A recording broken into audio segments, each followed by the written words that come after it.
Hello and welcome to Speaking Out on Financial Abuse, stories of survival and hope after financial abuse in a marriage or romantic partnership. I'm your host, Lori G., and today I am honored to welcome from South Africa, Ronel Monet. Ronel is with the nonprofit, technologically innovative organization GRIT. GRIT is using innovation and artificial intelligence to support survivors of domestic and gender-based violence. Ronel, welcome to the program. Thank you so much for having me, Lori. I'm very excited to be here. So, where in the world are you now, and where are you originally from? Right now, I am actually in a small sort of coastal town in South Africa called Durban, but I am originally from Johannesburg in South Africa, and I've just migrated and gravitated towards the ocean since then. That sounds really wonderful. So before we do dive into all the GRIT does, because you really do a lot for women, especially in South Africa, can we talk about how you became involved in this field? How did this journey start for you altogether? Sure. So I have my own histories with survivorship. It's also in South Africa. It's a country that's particularly notorious for very high rates of gender-based violence. And I think it's the kind of thing that, despite my own experiences, also knowing people, having people in my family who were survivors or victims of domestic violence specifically. And I think what sort of stuck with me most in becoming part of the field and start using it as a sort of catalyst into my job was ironically not necessarily moments of violence or the experiences of violence itself. And it still gets to me now, is the sort of societal response to the way that we expect survivors to behave. And I remember myself when I was much younger, obviously feeling a lot of self-blame, a lot of guilt, a lot of like everything was my fault, and that the way that I was showing up in the world was causing me to be a victim or causing me to be susceptible to victimization. But I think what was also quite interesting was afterwards feeling like even when I did acknowledge that there was violence, when I did acknowledge my own survivorship, just the way that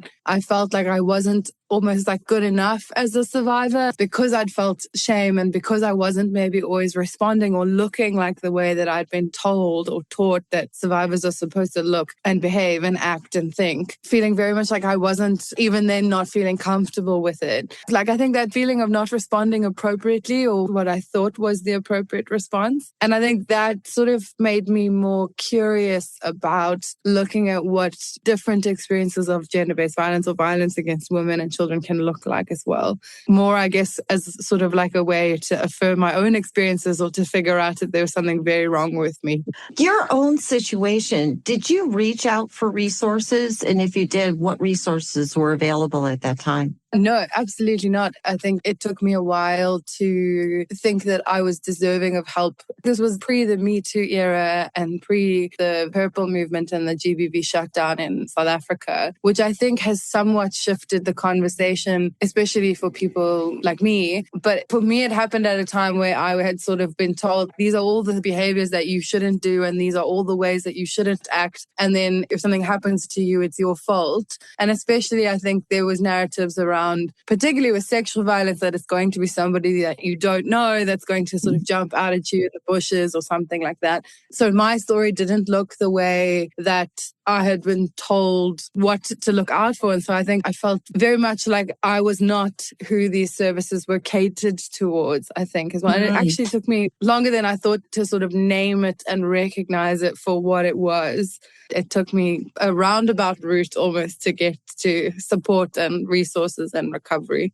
What type of laws are there against domestic violence in South Africa? So we have the Domestic Violence Amendment Act, and it's part of sort of a suite of laws that come into play in the post-apartheid moment as a sort of feminist reforms and ways of recognizing, I think, the pervasiveness of different forms of violence against women and girls, but also sort of much more victim-centered laws. So the Domestic Violence Amendment Act, which was amended in 2021, makes provision for not just sort of physical violence, but also various other types of violence in a domestic setting that range from things like elderly abuse to spiritual abuse, financial abuse, coercion. So they've broadened the definition of what violence can look like and who it can apply to.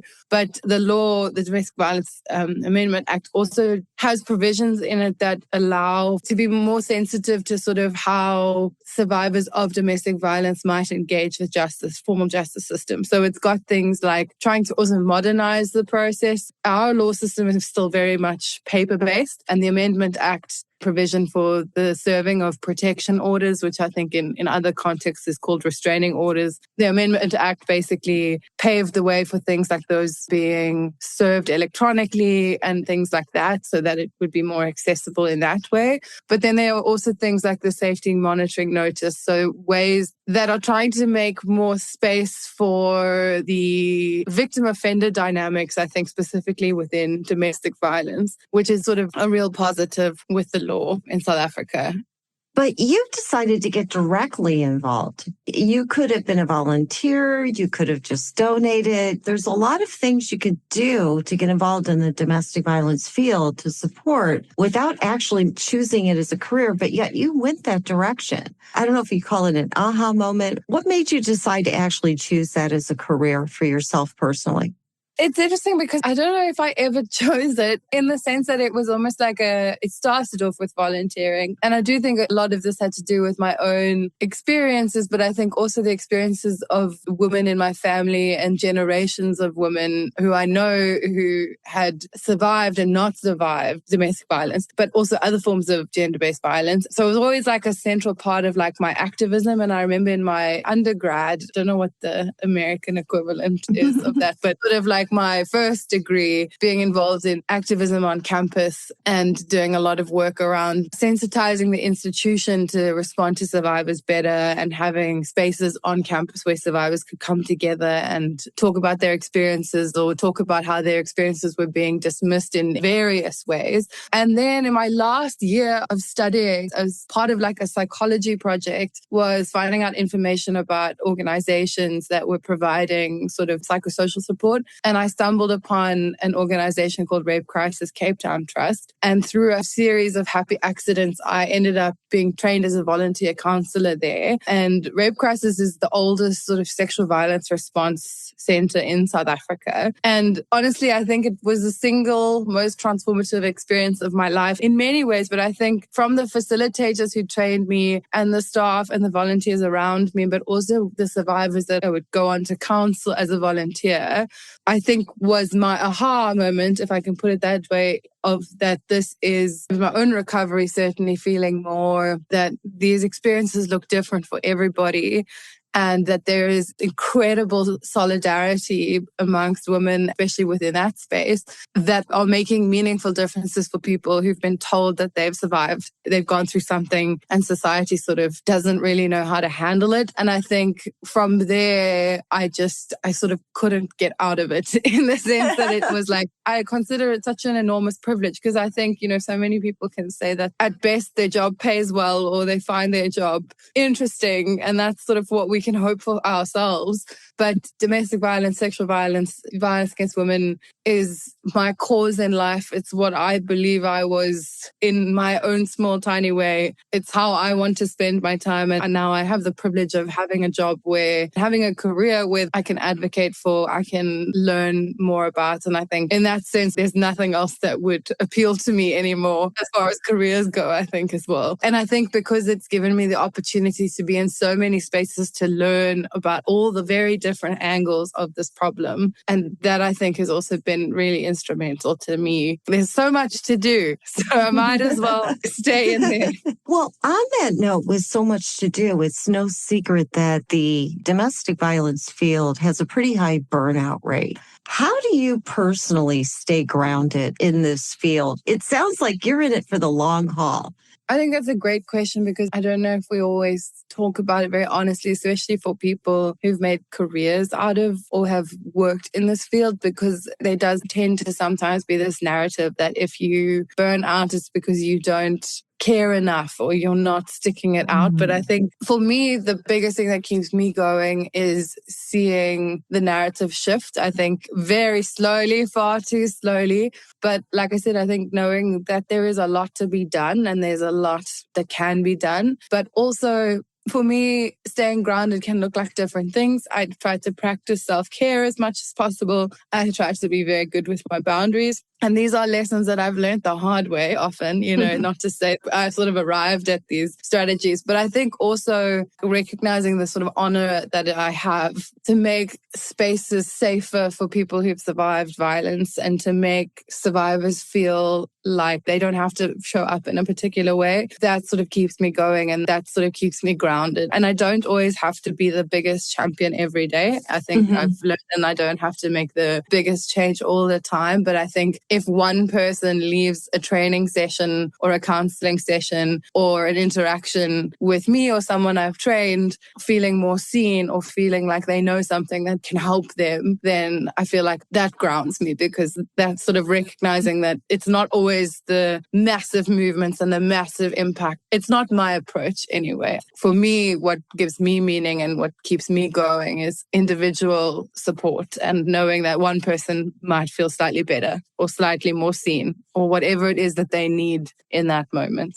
Well, let's talk about your mission with the very renowned organization GRIT and its innovative mission to both stop and prevent domestic violence in South Africa. How did GRIT start? Where did it begin? Our founder and managing director is a woman called Leonora Tima, and she, in the middle of sort of the COVID-19 period, lost a member of her family to gender-based violence. And what really struck her was that despite the story being, I guess you could say, very traditionally shocking, there was no headlines about it. There was no fuss made over the story. The perpetrator was never caught. There was also a big DNA backlog at the time in South Africa. And so there was really like sort of nothing to be done. And I think she speaks often about like what stood out for her was that it seemed so commonplace that this massive personal tragedy could mean so little to the broader world. And that's how normalized this form of violence is in our context, but I think it's fair to say in most. So she really started the organization, and then she said she's always been curious about technology. Also, I think she's got a background in working in child protection and working with young people. I think has also seen how systems fail and seen massive access gaps and seen the inequalities that, especially in a context like South Africa, prevent people from accessing support and healthcare and all of those things.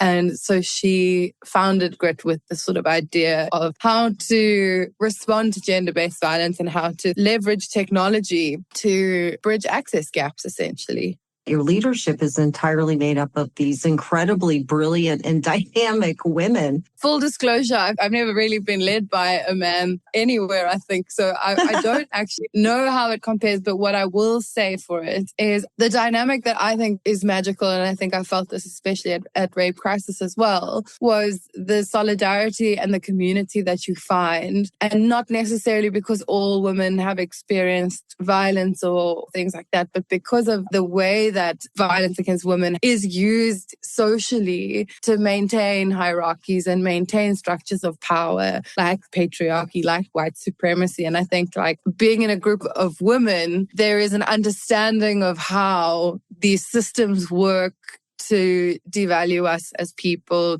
to make us feel like we are misbehaving or we're bad, and how it's used to control. And I think like being in a space where women have been socialized in certain ways and are responding to that in their career is incredibly powerful and incredibly motivating as well. But I also think that what I find really, really beautiful about these spaces and what I think is crucial in doing this work, but also why I think being around women and working with women is so important, is that there's a real centering of care, which I think is lacking in many professional spaces as well. Yeah. And like I said, I've never known earlier. There's definitely much more attention paid to like who you are as an individual, what your needs are. And what I mean by that is how society has put barriers in place for you and placed restrictions on, your ability to maybe be a mother and founder director, or your ability to be a woman who presents in a certain way, but then needs to show up looking professional in it, which is not at odds with who they are. And I think being in feminist spaces that are women-led and women-run has definitely shown me that like I can show up as myself, because that's when I am my most powerful. And I think that dynamic, from what I've heard, is very different in sort of other spaces as well. And I think you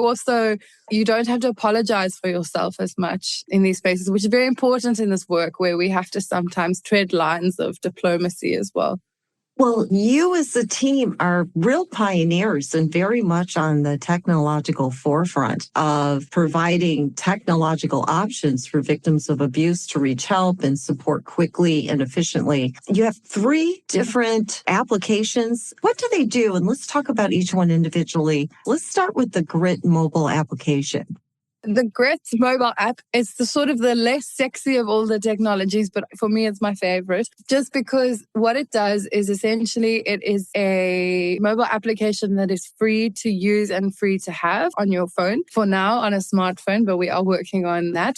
Main functionality is it's got this giant panic button that you can press if you're in a position of where you're feeling unsafe or if you're experiencing violence. And then what happens is it counts down from 10 and you can choose to write details about what's going on. And if you're not in a situation where you can write that down, then it will still count down. And then it connects to a call center.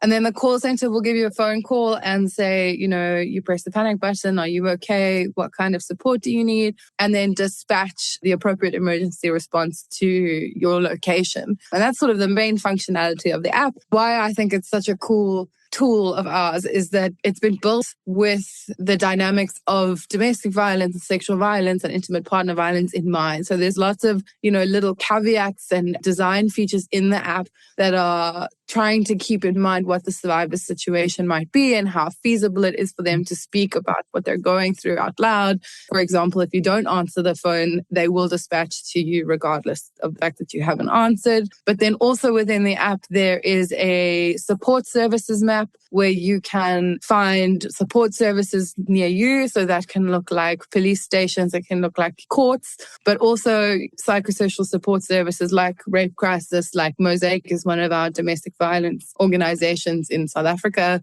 but also much more holistically, right? Because we understand that with gender-based violence, it's the kind of thing that needs a sort of multi-pronged approach, especially sometimes. So it includes services like substance abuse, shelters, and things like that. In South Africa, we have something called a Tutuzela Care Center, which is like a one-stop post-violence care center. And so those are all on the map as well. And then we have something called a violation alert, which allows people to talk about their experiences with service providers. So whether or not they had positive experience, maybe at a clinic, or maybe they had a police person, victim, blame them or shame them, then they can write those details down in the app as well.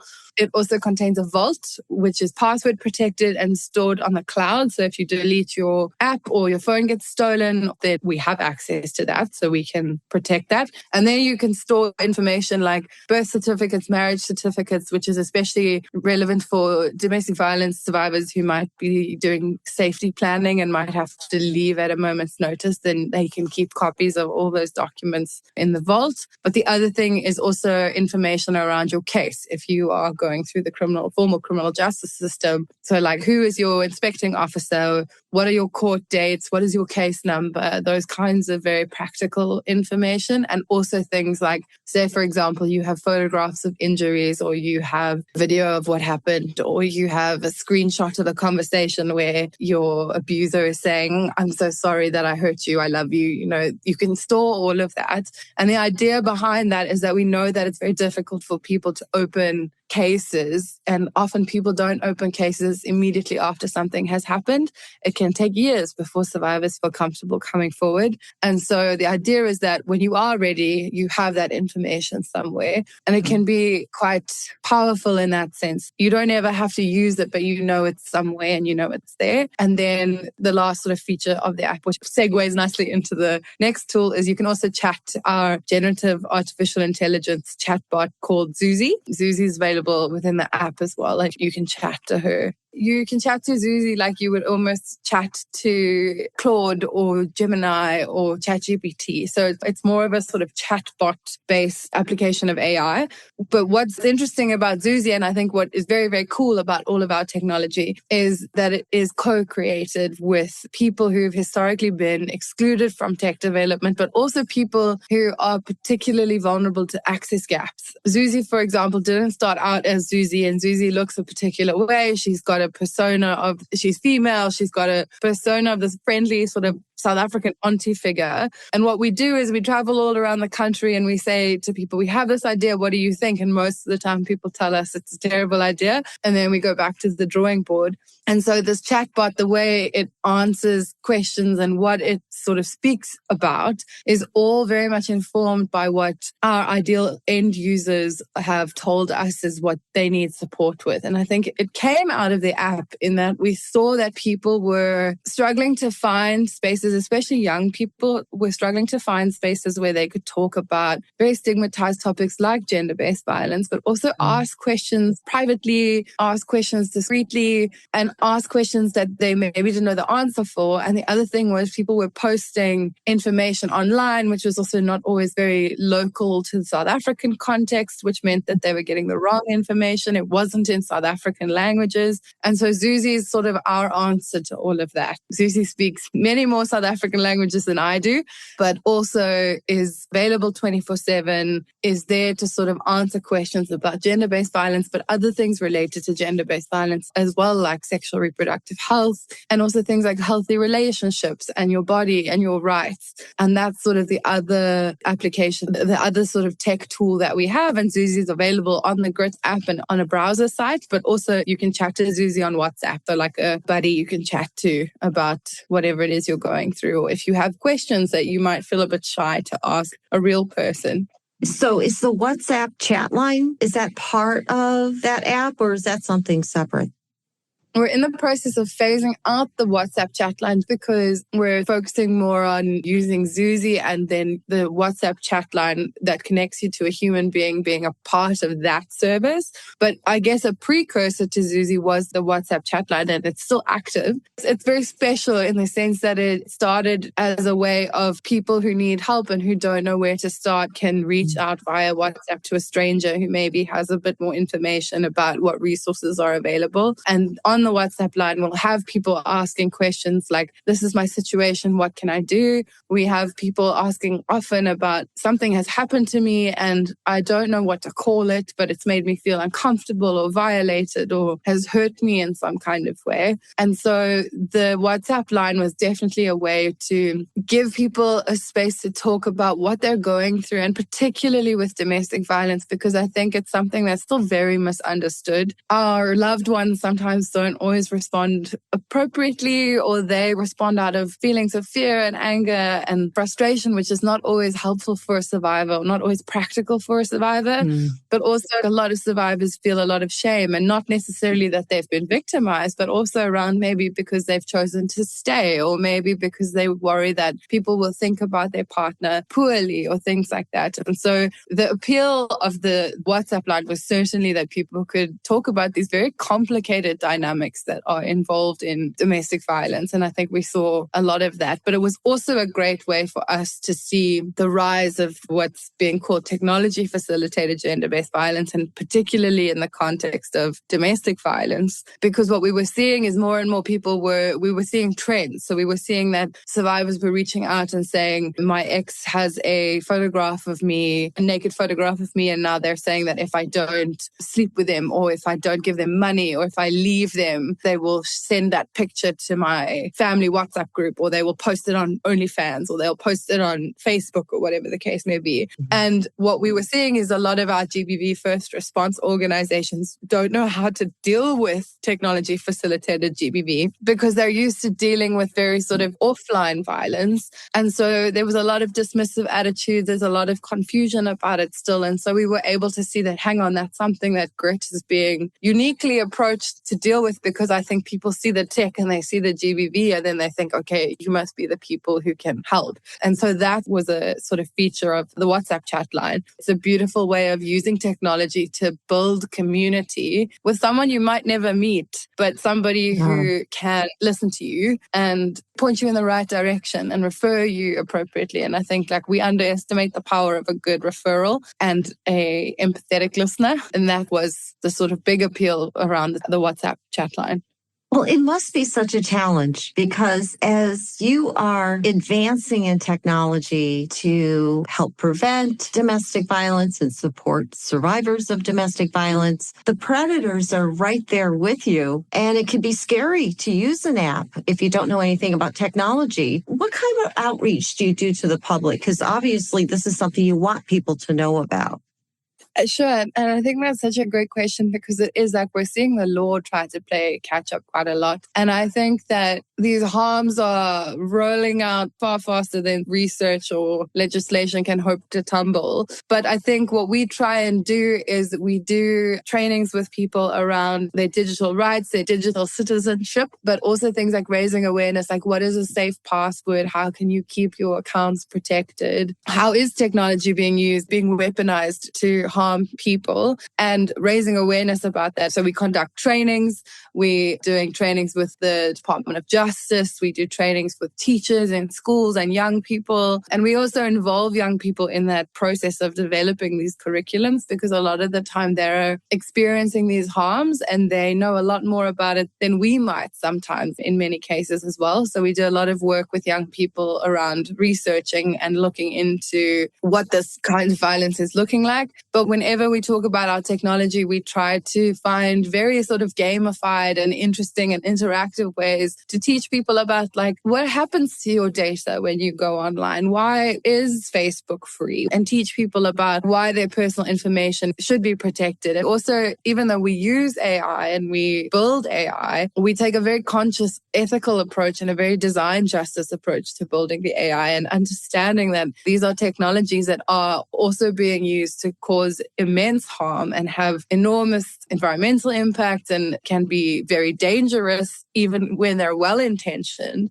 And so we also try and teach people technology is a tool. It is not the solution to the problem. It can be a way to support access. It can be a way to bridge gaps. It doesn't always work. It isn't always perfect, but it's the kind of thing that demands that you constantly test, that you constantly get feedback on. And so we try to raise awareness around that as much as possible. And we invite feedback and critique. What are people's relationships to the technologies in their lives and how it's being used against them? So we have like a multi-pronged approach to using tech for good, but also understanding that it is the frontier of violence in many ways that we're seeing right now.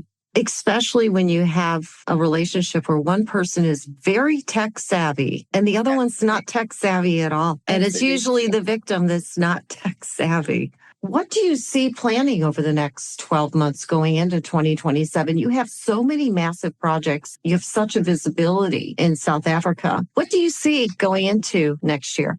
The big priority for us right now is scaling our chatbot, scaling ZUZI. And the reason for that is because we've seen through our testing and we've seen through the enormous appetite that there seems to be for chatbots in the support and social welfare space is to try and get ZUZI and the information that ZUZI has about these very stigmatized topics to people, as many people as is helpful. And so that is the big scale and maybe move that out of South Africa as well. But I think also the reason behind wanting to scale is also because we've also seen a lot of chatbots in this space or AI in this space being used or being built very quickly and being built with people who have very limited understanding about the technology's dangers and what it can do and what it can't do and what it should do. And so we also want to show people that there are alternatives that can be safer, that can be built ethically, that can be built with feminist principles at the forefront. That's a big project that we have.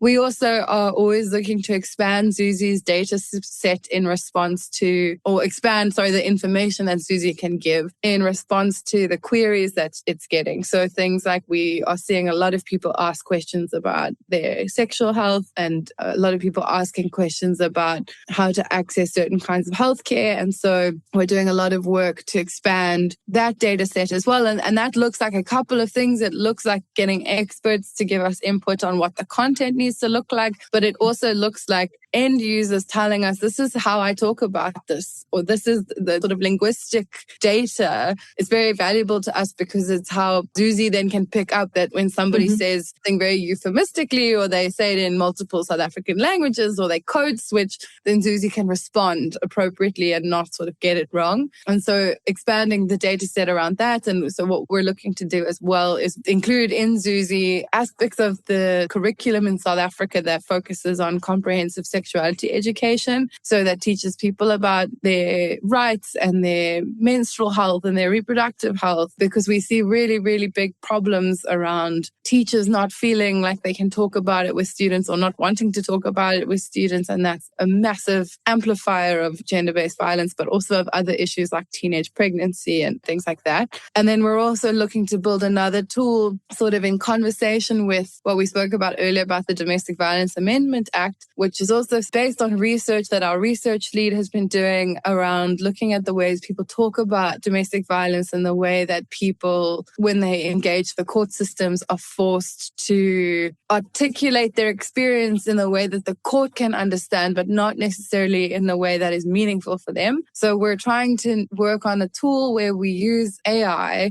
as a sort of very friendly, almost chatbot-like tool that will talk you through your experience and ask you very gently and very empathetically questions about what you've gone through, and then help populate the protection order application form so that the survivor can articulate their experience in their own words, and that the AI can help translate that into what the court requires in order to make sure that the person can get the protection that a protection order. So we're working on a lot of things. Sorry. You mentioned languages earlier. How many languages are there in South Africa?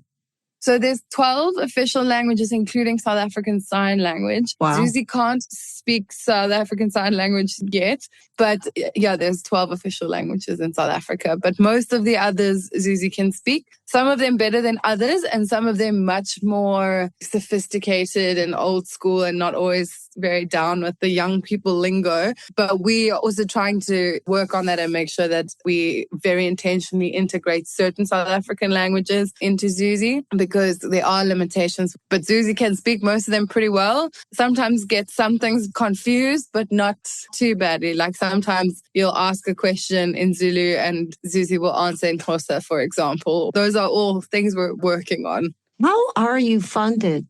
We're mostly donor funded and not government funded. No, and that's a surprise. It's interesting because it's quite typical for the social welfare sector. Maybe that's not fair to say, but more so for the non-governmental organization NPO landscape in South Africa. A lot of NPOs and NGOs are reliant on some form of philanthropic funding and donor funding, which is its own interesting journey. That's predominantly how. And then we try to be sustainable by looking at multiple funding models. So we also do things like provide training and partner with corporates in the country. And then we are at a stage now, I think, where we've got a proof of concept that will hopefully lead to government funding. But a lot of NGOs are very reliant on donor funding to run certain kinds of projects and certain operations. It's amazing what you folks are doing. I am so privileged to have had you here. I have two questions for you, though, that I ask every guest. Number one, what is your tip for someone listening right now who is under domestic violence in a relationship but hasn't decided to leave because they're afraid to take that first step? It might sound a bit pithy, but I do stand by this. I think my biggest tip would be to be kind to yourself. And why I say that is because I think that being in a place where you're thinking of leaving is already a big step. And it's one that is often done very silently. And there's nobody to applaud the strength, the courage that can take for lots of different reasons. So I think to be kind to yourself and to recognize that even thinking about it and even considering it is a step in and of itself. And also, I think my tip would be is to remind yourself that you are the expert of your own circumstance. I think specifically with domestic violence, where I think so much of the work that gets done by abusers is to break down your sense of self and your self-esteem and your self-confidence and your ability to trust your own decision-making. So I think to know that if you're in a place where you are thinking of leaving and you're scared of leaving, you're in there somewhere in a way that you need to honor and follow those instincts, I think, as well. And why I say it's important to remember that you're the expert of your own circumstances is that a lot of survivors who are thinking of leaving might face pressure from loved ones to leave immediately or do certain things or act in this way or open court cases or whatever the case is. And the survivor is often the one that knows best about what are the dynamics within their relationship or within their household that would make them safer. And I think there's a misconception that just get a protection order or restraining order. And in South Africa, for example, we know that there are many, many women that die with protection orders in their handbags. For some women, it can be the most dangerous time in their relationship is when they try to leave. And so to prioritize your safety and also be kind to yourself and be proud of yourself for being in a space of even thinking to leave, I guess would be my top tip, which I know sounds a bit fluffy, but I am a counselor by training, so that is going to be my angle. That's terrific. Listen to your own voice. And what is your tip for someone who is newly out of a relationship of domestic violence, but doesn't know what to do first to try to recover their life? For me, it's fall in love with yourself again. And that can look like lots of different things. And I think for some women, that will look like building up their financial independence. And I think for a lot of women, that's what it looks like, because that's how you gain access to a lot of the freedoms that allow you to figure out who you are outside of this relationship. I think to give yourself grace and do things that remind you of who you are as a person, that honor the very, very difficult thing that you've done. Because I don't think we give survivors enough credit for how difficult a decision it is to leave, even in the most horrific circumstances. It's a very difficult thing for many, many different reasons. And I think for someone who's trying to rebuild their life is honor what you did to survive. Still be kind to yourself, but look for ways to fall in love with yourself and look for ways to rebuild your sense of self and your sense of confidence in your decision making in the world as well. And I think also my biggest tip for people who have left is don't think that you have to respond in one particular way or that it has to look like a particular thing in order. There's no magic first step. There's no script for how it looks like to survive. One of the quotes that I absolutely love is to believe in the perfect survivors, to believe in no survivor at all. And I think that's really important to keep in mind, as well as that those complicated feelings that come with leaving are normal and they're hard, but it is not a sign that you are weak or bad or not good enough as a survivor. Honor what you've done to survive, I think, is what I would start with. I love that. No one size fits all. You're a sharp cookie there, Ronel. This is my favorite thing to talk about and think about and dwell on. So I appreciate that. I have just really enjoyed this conversation, and I really appreciate you taking the time with me and this audience. Absolutely. Thank you for having me. It's such a privilege to care about something so much and be able to talk to other women about it, other survivors about it. I think there's a lot of power that gets generated when we do that and resistance that gets generated when we do that. So thanks for the opportunity as well and for the work that you're doing. And I will be putting all of Grit's links below so you can contact them yourself and learn more information. And this is Lori G. Thank you again, Ronel. And this is Speaking Out on Financial Abuse.